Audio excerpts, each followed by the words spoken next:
નમસ્કાર. ચાલો આજે એક એવા ગ્રંથની વાત કરીએ જે દાવો કરે છે કે આજના આપણા આધુનિક જમાનાના બધા દુઃખ અને તણાવનો ઇલાજ એની પાસે છે. હા, આપણે વાત કરી રહ્યા છીએ શ્રીમદ ભાગવત મહાત્મ્યની, એક એવી કથા જેમાં કહેવાય છે કે આત્માને સાજી કરવાની ગજબની તાકાત છે. પણ એક મિનિટ, અહીંયા એક સવાલ તો થાય જ, બરાબર, કે ભાઈ હજારો વર્ષો જૂનો એક ગ્રંથ આજના જમાનાની આટલી બધી મોટી મોટી સમસ્યાઓનો ઉકેલ કેવી રીતે લાવી શકે? તો ચાલો આ દાવાની પાછળ જે ગજબની કહાણી છુપાયેલી છે એમાં ડૂબકી મારીએ અને સમજવાની કોશિશ કરીએ કે આખી વાત છે શું. તો આ કથાની શરૂઆત ક્યાંથી થાય છે? એની શરૂઆત થાય છે એક એવા સમયના વર્ણનથી જ્યાં ચારે બાજુ જાણે આધ્યાત્મિક અંધારું ફેલાયેલું છે. આ સમય એટલે કળયુગ, એવો યુગ જ્યાં સારા વિચારો અને સંસ્કારોનું ધોવાણ થઈ રહ્યું છે અને લોકો જાણે રસ્તો જ ભટકી ગયા છે. અને આવા જ એક નિરાશાથી ભરેલા માહોલમાં મહાન ઋષિ નારદ મુનિ પૃથ્વી પર ફરી રહ્યા છે. પણ તેઓ જે કંઈ પણ જોઈ રહ્યા છે ને એનાથી એમનું મન એકદમ દુઃખી થઈ ગયું છે. કેમ? કારણ કે આ કળિયુગ છે. ચારે બાજુ ઝઘડા, જુઠ્ઠાણું અને આળસનો માહોલ છે. જ્યાં જુઓ ત્યાં ધર્મનો નાશ અને અધર્મનો ફેલાવો જોઈને તેઓ એકદમ વ્યથિત થઈ જાય છે. બસ આમ જ ફરતા ફરતા નારદજી યમુનાના પવિત્ર કિનારે પહોંચે છે અને ત્યાં એમને એક એવું દુઃખદ દ્રશ્ય જોવા મળે છે કે જાણે આખા યુગની જે પીડા છે ને એ એમની સામે સાક્ષાત આવીને ઊભી રહી ગઈ હોય. અને બસ અહીંથી જ આપણી આ કથા એક નવો વળાંક લે છે. હવે જે સમસ્યા છે ને એને એક ચહેરો મળે છે, એક નામ મળે છે અને એના ઉકેલ માટેની એક સાચી શોધ શરૂ થાય છે. તો નારદજી શું જુએ છે ત્યાં?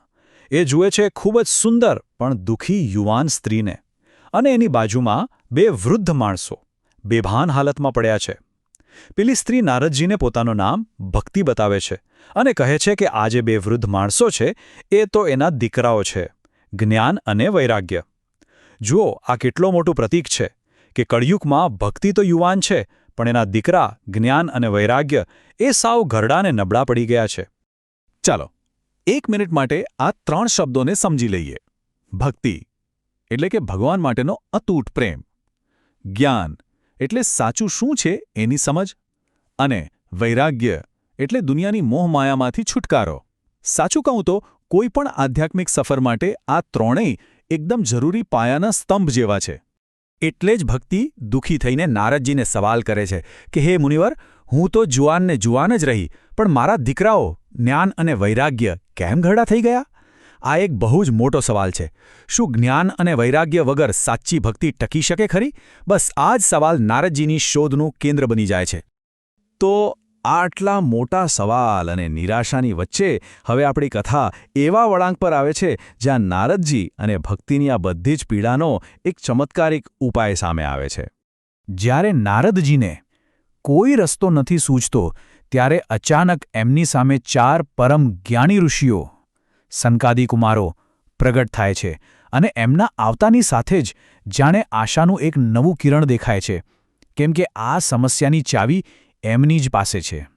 અને સનકાદિ કુમારો એકદમ સ્પષ્ટ ઉપાય બતાવે છે. તેઓ કહે છે કે કળિયુગના બધા જ પાપ ધોવાનો અને આ સમસ્યાનો સૌથી શ્રેષ્ઠ ઉપાય છે શ્રીમદ ભાગવતનું શ્રવણ, જે બધા જ વેદો અને શાસ્ત્રોનો સાર છે.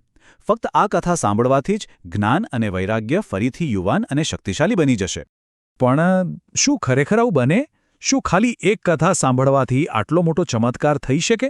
બસ આ જ વાતને સાબિત કરવા માટે હવે મહાત્મ્યામાં એક એવી જ જબરદસ્ત કથા આવે છે જે ભાગવતની શક્તિનો જીવતો જાગતો પુરાવો છે.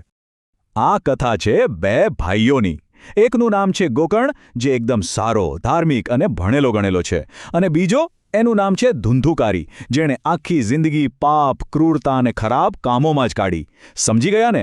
બંનેના રસ્તા એકદમ અલગ, એટલે એમનું પરિણામ પણ અલગ જ આવવાનું હતું. અને થયું પણ એવું જ. પોતાના ભયંકર પાપોને કારણે મર્યા પછી ધુંધુકારીને શાંતિ ન મળી. એની આત્મા એક ભયાનક ભૂત એટલે કે પ્રેત બનીને ભટકવા લાગી. એક એવી દશા જ્યાં એને ખૂબ જ પીડા થતી હતી અને એની કોઈ ઈચ્છા પૂરી નહોતી થતી. હવે પોતાના ભાઈની આવી ખરાબ હાલત જોઈને દયાળુ ગોકર્ણ એને બચાવવા માટે એક જ ઉપાય કરે છે. એ આખા ગામમાં જાહેરાત કરે છે કે તે શ્રીમદ ભાગવતની 7 દિવસની કથાનું આયોજન કરશે, જેને આપણે ભાગવત સપ્તાહ કહીએ છીએ. અને હવે જુઓ અસલી ચમત્કાર. ધુંધુકારીનું જે ભૂત હતું એને કથા સાંભળવા ક્યાંય જગ્યા ન મળી, એટલે એ 7 ગાંઠવાળા એક વાંસમાં ભરાઈ ગયું. અને પછી જે થયું એ ગજબ હતું. પહેલા દિવસની કથા પૂરી થઈ અને વાંસની એક ગાંઠ મોટા અવાજ સાથે તૂટી ગઈ. બીજા દિવસે બીજી ગાંઠ તૂટી, ત્રીજા દિવસે ત્રીજી, એમ રોજ એક એક ગાંઠ તૂટતી ગઈ, જાણે એના પાપના બંધન એક પછી એક તૂટી રહ્યા હોય. અને 7મા દિવસે જેવી છેલ્લી ગાંઠ તૂટી એ જ સેકન્ડે ધુંધુકારી એ ભૂતપ્રેતની યોનિમાંથી આઝાદ થઈ ગયો. એણે એક સુંદર, દિવ્ય શરીર ધારણ કર્યો અને સીધો સ્વર્ગલોકમાં ગયો. આનાથી મોટો પુરાવો બીજો કયો હોઈ શકે ભાગવત કથા સાંભળવાને શક્તિનો? તો આ આખી અદ્ભુત કથામાંથી આપણને શીખવા શું મળ્યું? જુઓ, આ ખાલી એક વાર્તા નથી, આ તો એક ચોક્કસ આધ્યાત્મિક રસ્તો બતાવે છે. ચાલો જોઈએ કે એ રસ્તો શું છે. આ કથામાંથી ભાગવત સપ્તાહની પરંપરા શરૂ થઈ. એ શું છે? એ એક 7 દિવસનું અનુષ્ઠાન છે, જેમાં કોઈ જાણકાર વક્તા કથા સંભળાવે અને સાંભળનારાઓ પૂરી શ્રદ્ધા અને ધ્યાનથી એને સાંભળે. એવું કહેવાય છે કે કળિયુગમાં મુક્તિ મેળવવા માટે આનાથી સહેલો અને શક્તિશાળી બીજો કોઈ રસ્તો નથી. અને બસ આ જ છે આખી વાતનો સાર. આ મહાત્મ્ય એકદમ ચોખ્ખું કહે છે કે આ યુગમાં જો મુક્તિ જોઈતી હોય તો શ્રીમદ્ ભાગવતને સાંભળવું એ જ એકમાત્ર સૌથી શ્રેષ્ઠ અને સૌથી જરૂરી રસ્તો છે. અને અંતે આખી વાત આપણને એક બહુ જ ઊંડા સવાલ પાસે લાવીને મૂકી દે છે. શું ખરેખર એ કથામાં, શબ્દોમાં અને શ્રદ્ધામાં એટલી તાકાત હોઈ શકે કે એ કોઈ આત્માને એના સૌથી ઊંડા બંધનમાંથી પણ આઝાદ કરી શકે? આ એક એવો સવાલ છે જેનો જવાબ કદાચ દિમાગથી નહીં પણ દિલથી અને અનુભવથી જ મળી શકે છે.